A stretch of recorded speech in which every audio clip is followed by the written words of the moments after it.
This is WJTV News Channel 12 at 6. Concentration camps. People mostly associate the term with Nazi Germany, but historians say it's true. They also existed in America.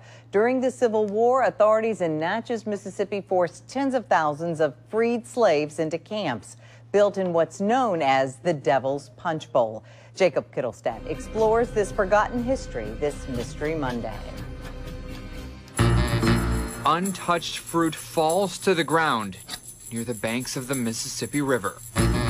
They talk about there's the most beautiful wild peach groves down in the Punch Bowl. And researcher Paula Westbrook says, like a peach, the area known as the Devil's Punch Bowl has a pit, a mass grave from the 1860s. Historians estimate that in 1 year, up to 20,000 freed slaves died in contraband camps below these bluffs. When the slaves were released from the plantations during the occupation, they overran Natchez, and the population went from about 10,000 to 120,000 overnight.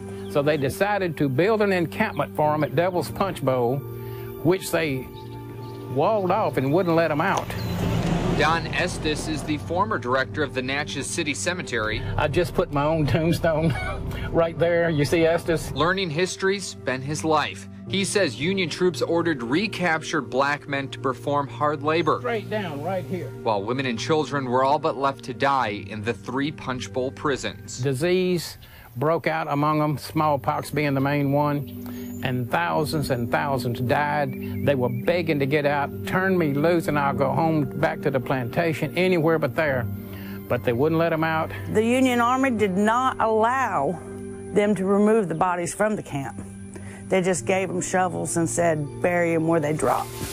And I'd really like to show you more of this terrain, but it's just too thick with greenery. These bluffs are also straight down, so not only is it dangerous to navigate, it's still very mysterious back there. It's a bed of alligators and snakes. It would take Indiana Jones to get back in there at this point. Then you come on up washing away bluffs, and at the Devil's Punch Bowl that has so many people that no one knows how they got killed or when, and they're still down there wasted. And even to this day, they talk about wild peach trees that come up down there, but no one in Natchez will eat them because they know what the fertilizer was. Exploring the unexplained on Mystery Monday, Jacob Kittelstadt, WJTV News Channel 12.